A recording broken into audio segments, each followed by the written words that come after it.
This photographer has taken a plethora of photos, having claimed to have taken over 800,000 shots that he's never even seen. The intense detail, odd framing, and energy that comes through in these photos makes them extremely compelling to look at. To achieve this look, he almost exclusively shoots from the hip with a flash, resulting in extreme close-ups that have built up a body of work that is unlike any other. I became a surrealist because I kept walking around the same blocks, and I started taking pictures of a guy's shoe. I didn't know what I was doing exactly. I was just being led by whatever I would see. This is Street Smart's Mark Cohen. Mark Cohen was born in 1943 in Wilkes-Barre, Pennsylvania. He created most of his work from his early career in the 1960s and 70s in that small town, at a time that so many other photographers flocked to New York City to carry out their street photography ambitions. Even with this distinct difference, Cohen's photos almost always involve a human element. This came as a byproduct of sorting out when and where the best times to shoot were, and maintaining a regular routine to acquire frames as full of life and energy as those taken in larger cities, where these types of opportunities more easily present themselves. Growing up, a few different situations made his ability to develop as a photographer possible, but a few other factors played a part as well. For one, printing is a huge aspect of the process for Cohen. He learned how to develop and print early on from his uncle in his early teens. Throughout high school, he had a darkroom set up in his basement that allowed him to become efficient at printing right away. Second, is that he was helped out in a way that made it possible for him to get a hold of decent equipment. When I was growing up, a friend of my father's brought a Leica 3F, 3 lenses, and all this stuff to my house. It was in a fancy leather case, and he said he'd come back for it later, but that I could use it. I later found out that he believed that you have to give a kid good equipment if he's going to learn how to do anything well. And so I had this good equipment, and then, later on, I got my own. He had left the camera with me for 2 years. The final impact on his early career that helped push him into street photography was getting a hold of Bresson's The Decisive Moment. He said, "That set the format for me, because, like him, I don't crop pictures. And I thought Cartier-Bresson was exceptional. I don't know where I saw the book. I didn't have it. I must have seen it somewhere. In about 1959 or 60, I saw that book, and it's still pretty fantastic." During this early part of his career, he created a lot of work. His daily routine was to shoot 3 rolls over a 2-hour period, immediately develop them as soon as he got home, eat while waiting for them to dry, then enter the darkroom for printing, where he would create 8 or 9 prints from the negatives, and then discard the rest. To reiterate, he would do all of that in the same night. This is where the estimated 800,000 unseen frames come from, and it was this prolific amount of work that allowed him to have a solo exhibition at MoMA by the age of 30 in 1973. Although his unique brand of street photography was noticed a few years earlier when 2 of his photos were purchased by MoMA in 1969. They were then included in an exhibition later that year called New Acquisitions. That show was meant to highlight the reshaping of documentary tradition based on the artist's own fascination with the snapshot, the most personal and ambiguous of documents. These showings at MoMA were followed by Cohen being awarded a highly regarded seal of approval for his work in the form of the Guggenheim Fellowship that he received in 1975. Getting smaller cameras and faster film made what Cohen created possible, because it allowed him to move in close, while still allowing what he shot to often remain in focus, all while he was shooting at odd angles, very quickly, without the use of a viewfinder. He said, "If you have a camera up to your eye, you can't track what's going on. By holding my camera down here, I can suddenly take pictures." There are some who see Cohen's street photos as being the opposite of Bresson's, since they don't heavily favor the decisive moment. They generally seem to capture what happened before or after it. According to Cohen, Bresson works from so much farther away from the subject than I do. He's working in slow motion, and old Europe is unfolding before us. The photographer is 10 feet away. I come in a bit closer, so it's not a play, it's a macro play that I'm dealing with. It's a macro play that I create with my own intrusion into the scene. This macro play has caused some to label Cohen's photos fragments, because it so often manages to capture intense detail of people without showing the person as a whole. Cohen was drawn to this style because of the psychological stimulation he felt came with it. Through the proximity he was forced to work within to achieve what he wanted to create while using wide-angle lenses. He stated, "I would wade into a group of people emerging from a bus on a public square. I might see a pin on a lapel and see what would happen on the film if I got very close to it." As you can imagine, the style that Cohen creates comes with a lot of altercations, sometimes verbal, sometimes physical, because it can bring on an intrusive or embracive experience for the subject. In response to criticisms about how his work is made, he stated, "There's cameras all over. You can't walk down a street without being photographed. If you walk by a bank, you're on tape.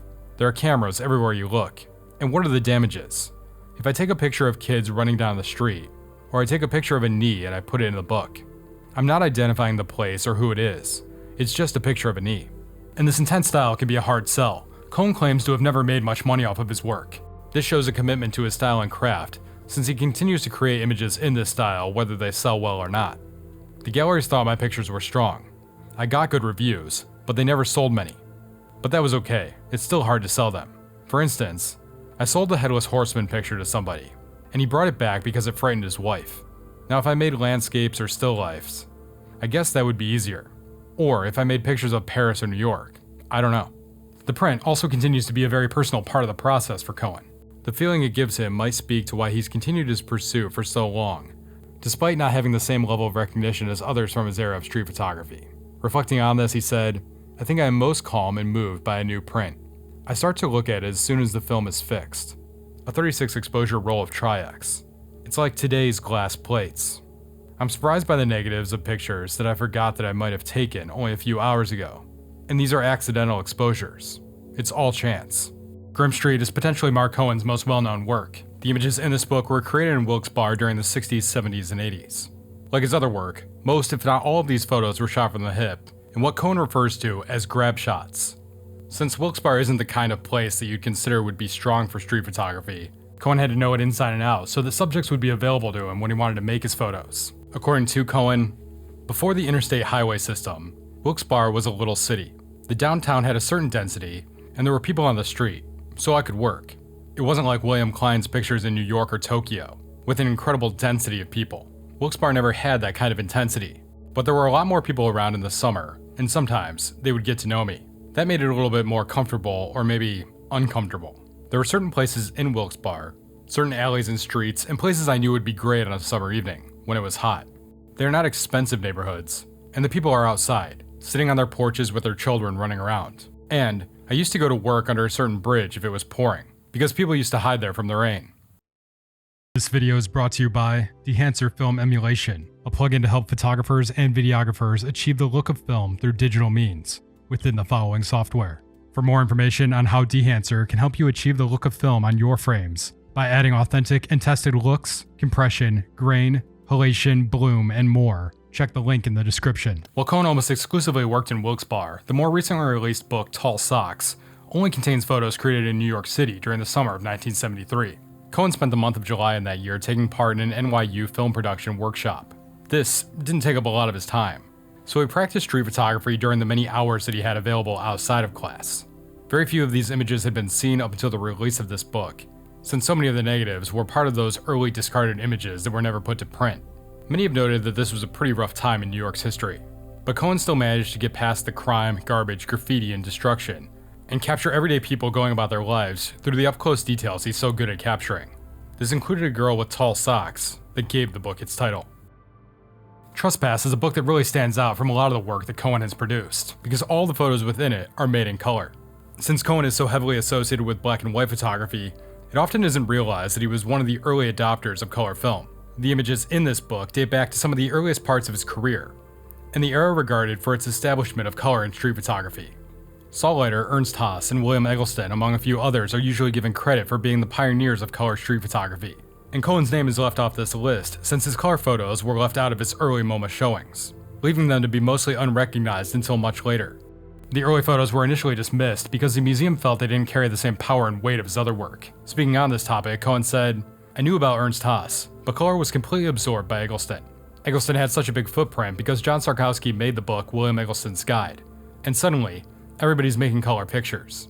They noticed me after I did the Eastman House project in 1976. And then Sally Unclair put me in her book, The New Color Photography, from 1981, with 4 or 5 pictures. She came to Wilkes-Barre and we talked things over." Cohen believes there are major similarities and differences between shooting with the two mediums of color and black and white film. When you're taking pictures in color, it's different. I always saw color, but when you're only using black and white film, you don't think about that. Adding color is like adding flash to a picture. Beyond this book titled Trespass, a large number of Cohen's work also appears in the book titled True Color. This is the 1976 photo book commissioned by George Eastman House mentioned earlier. It contains many of the types of subjects Cohen has been known for capturing around Wilkes-Barre throughout the rest of his career. After spending the majority of his life in Wilkes-Barre, Cohen relocated to Philadelphia sometime in the early 2010s. When asked if he missed Wilkes-Barre, he stated, "Not really, because I felt like I had seen it. There was only so many times I could go down Public Square and take pictures of people getting off the bus. And I could always go there and take pictures. I actually moved to downtown Wilkes-Barre, and I could walk out of my house and go by various routes, and the whole thing was like a set. I felt like I had an artistic license to do pretty much whatever I wanted to do. The move also came as a result of being recognized more and more often.